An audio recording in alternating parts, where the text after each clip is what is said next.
Hello and welcome to Ula Tea Leaf Readings. My name is Lenor, and tonight I'm going to be reading your tea leaves.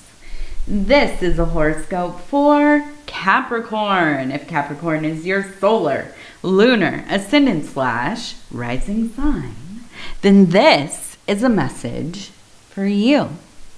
All right, let's get started. And so Capricorn, yes, we do have the 5 of Cups, which does have to do with some disappointment.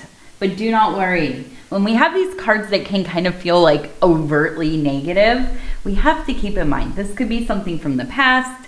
This could be something potentially in the future. This could be something that is happening around you. Right? Maybe somebody you know, you care about, you're close with, they're going through it. And it really does kind of ripple into your own life, right? Those energies, those worries, and so on. But we're going to have to take a look at the tea leaves, and that's going to be kind of where we figure it all out, right? And I'm going to go ahead. There we go. Knock, knock, knock. And I'm going to apologize for my fingernails. They are just, I dyed my hair, and so my fingers are still a little dyed. My fingernails are awful. So thank you for putting up with that. Okay, so immediately I'm seeing the nativity scene. Yeah. And, I want to say also, here, thank you for showing up here. Thank you for clicking on the video. Thank you for sharing your time with me. Our time is the most precious thing that we have, aside from maybe our children and our health and that, but our time, right? And so for you to share that with me means the world, okay? Now, we're going to talk about the nativity scene. I also want to say that this is not a religious specific channel. We talk about a lot of religions, a lot of philosophies and spiritual paths. So I don't want to alienate anybody, but this is, sometimes the things show up and what can you do? So we have the barn here, okay? We have 3 wise men over here. And then we have right in here, I can imagine, like the manger and, maybe Joseph and, some of the other people who are kind of congregating. And so if you're not familiar with this scene, the nativity scene, this is the night that Jesus is born, right? And this is when Mary and Joseph, his mother Mary, the great goddess mother, she obviously is going to give birth, right? So they go to an inn and there's no room.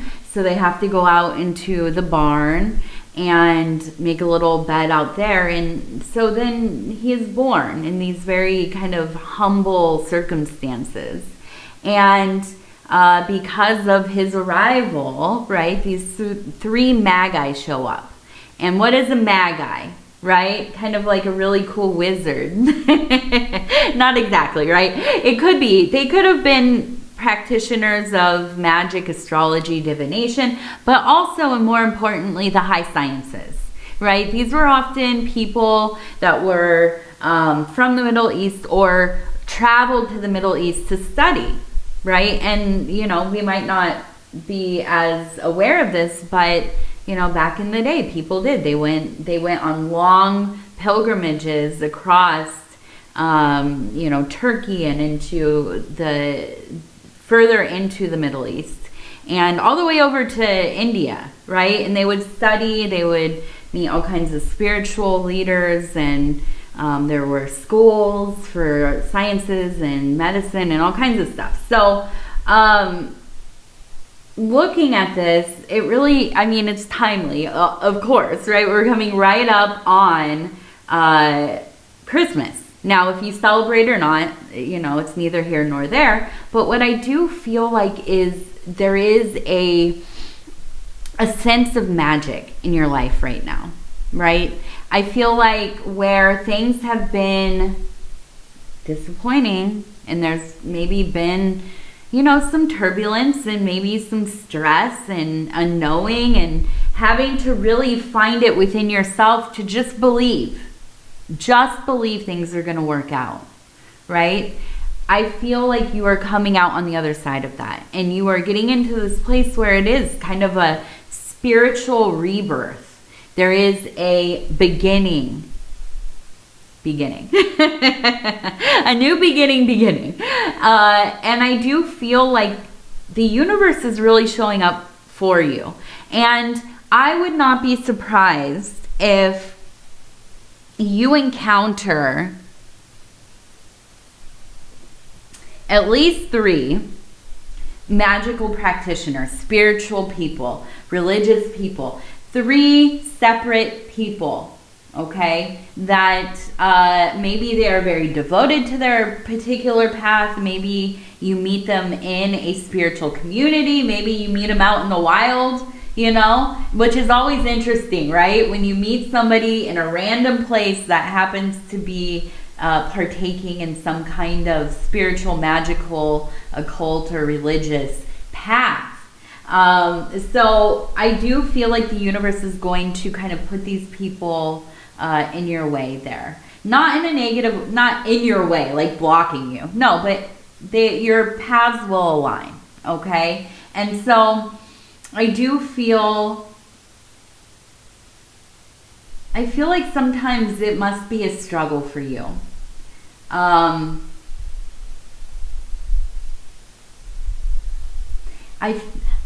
keep feeling like it's like you almost have this feeling of kind of like survivor's guilt. I feel like you have lost people that you were beloved with. They were your beloveds, you were theirs. You probably grew up with them, spent years with them, spent holidays together. I'm thinking, you know, your family, your grandparents, your parents, your siblings, good friends, spouses, whoever it was. They've transitioned, and life is not the same. The holidays are not the same. And when you have these little flickering moments of joy, and you're just really immersed in the beauty of it all, there's that quick and sharp pain. How could I enjoy this when I am the only one left? Or I don't know why I'm here without everybody that I love.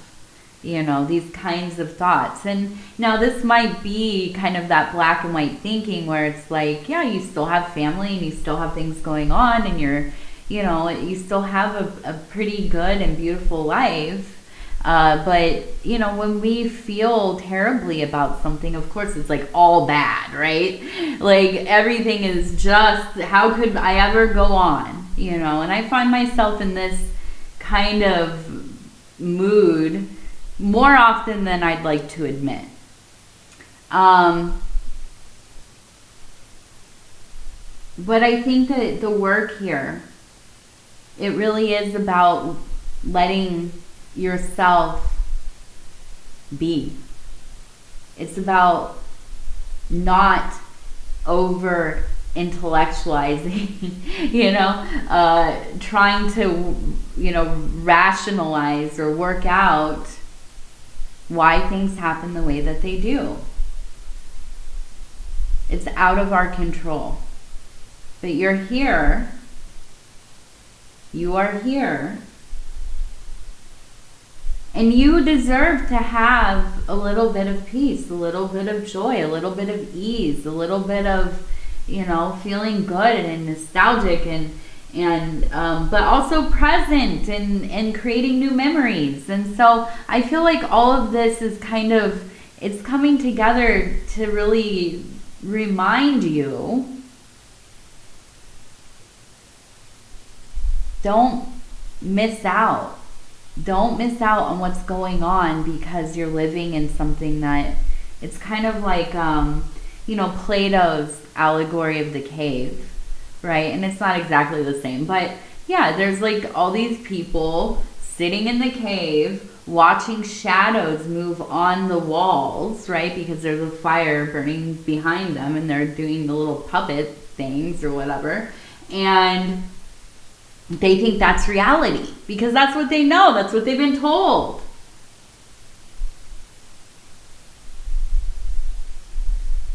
And that happens to us. We look at our memories. We live in our minds, in our past. And, you know, that's fine to a certain point. But when it becomes lamenting and rumination and, you know, we become stuck, that's when we have to lift ourselves up. Find that entryway to the world. Get back out there. Enjoy what moments we have left. Right? And so I do. I see a new beginning. And it's beautiful. And it is most blessed. Because this is one of the most blessed stories, religious stories there is. Right? And of course, there have been many iterations of it throughout, you know, the history of religion and so on. But, you know, as a archetypal motif, the arrival of the Messiah, the Son, right? The illuminator. That clarity, right? It's beautiful. So let's go ahead. We're going to see what else here real quick. Okay, so we have, it looks like, ran or run. R-U-N or R-A-N. We also have a large E. Papa. Papa.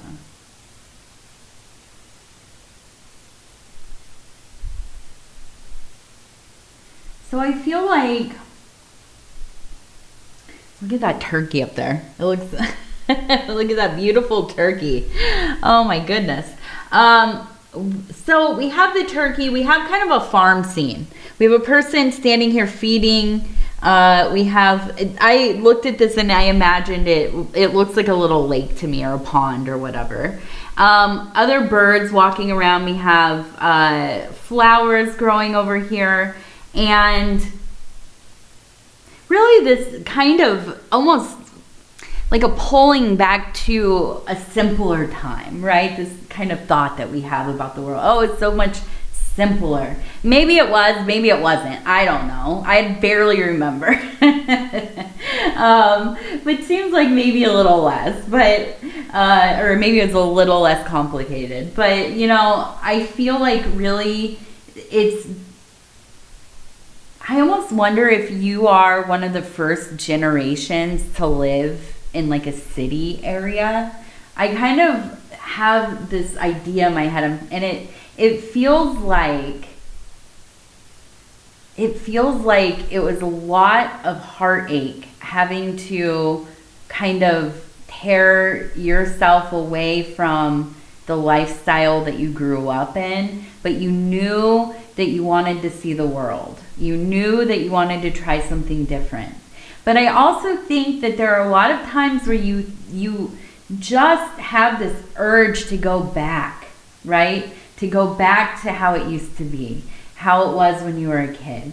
Papa and grandma and mom and dad and everybody helping each other, working together, you know. And now maybe it was on a farm, maybe it was, you know, you just lived in a small town and everybody was a little bit closer. But I do feel like in your mind, in your memory, it's like the last time that you felt like you had everything you needed in the world. And since you left, right, you left the nest, it's all been worry since. And it is, right, for all of us. Once we hit that wall, right, and it's like, oh, welcome to adulthood. You are in charge of paying your bills and figuring it all out and, you know, trying to make a little something for yourself.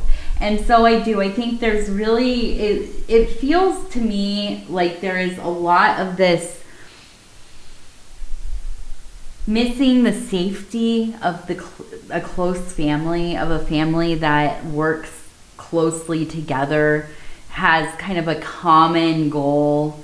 And maybe, you know, all families have problems, but I think a fairly respectful and engaged and mutually interested kind of dynamic there. And, you know, when you have that, you don't necessarily realize how special it is until you go out in the world and you start to know other people and you see how families are and people are in their relationships and, you know, all kinds of things. And you realize, like, I was very blessed. I was very lucky. And I feel like, you know, this is kind of one of the driving forces and maybe some of that melancholy or just the nostalgia, the missing, okay? Now I want to look over here. We have a moon, we have a bird. It looks like it says mom, M-O-M. So I feel like you're having a lot of visitation. You're just like surrounded in people who love you. And they probably have transitioned. We also have a blue jay, okay? So I feel like it's just like, I almost wonder if your mom was like very opinionated and very kind of like voiced her opinions, you know? I was going to say domineering, but people don't like that word. I don't care. I'm a very domineering person. You can call me that all day long. I don't care. But kind of, yeah, like a no nonsense, most of the time kind of person, right? And I feel like that blue jay has like similar energy, right? And I think that's it. And I don't know if you've seen blue jays recently, but I feel like there must be one, at least one, maybe there's a pair hanging around in your yard somewhere. But I feel like this is like everybody coming together around you, right? If you can imagine all of your people, you know, for hundreds of years back, you have all of these family members surrounding you, cheering you on, as you are going through a rite of passage. And that's really what that first scene was about, that rebirth, that kind of, you know, realigning yourself within your life. And I feel like you have a lot of support, okay? And look for that. It's everywhere in your life. You will see signs, you will see numbers, words, dreams. You might even smell things. You know, I forget what it's called. Somebody has told me on the comments at one point, but it's the clairvoyance with smell, right? I smell things first. I always know when I'm going to have like a encounter with an entity or dream, a certain, you know, different entities within my dreams, because I can smell them in my waking life. I know that they're coming. And so I wonder if this is kind of something that you relate to. Like, you will smell things. Like, maybe your grandma had, you know, a rose garden, and all of a sudden you're like in the kitchen and you're doing stuff and you turn and you smell roses. Well, where did that come from? I don't have soap that smells like roses. I don't have roses in the house. Yeah, that's it. They just show up. And sometimes it lingers and sometimes it's very quick, right? So I feel like you're going to have a lot of different signs. So look out for those, okay? Also, your dreams. Be aware. They will be in your dreams, I'm sure. Our visitors love to show up in dreams. Okay, now we're gonna all right, 85, and these are our lucky numbers, 85. And somebody asked, why do I do the lucky numbers? 90, 85, 90, because people ask for them. I mean, that's what it comes down to, really. You might be seeing these numbers. These might be numbers that you can use for something. I don't know, but I just like to do them. And 91. Okay, beautiful. Now we're just gonna finish up with our Wild Offering Oracle cards, and I'm just gonna flip through. I'm gonna stop where it feels right. And it says, relationship. I call in the infinite power of love to take over this union in every way. May it now fully belong to the divine. Let it unfold in the perfect way for each of us. I needn't fear letting go of control. My needs are always abundantly met.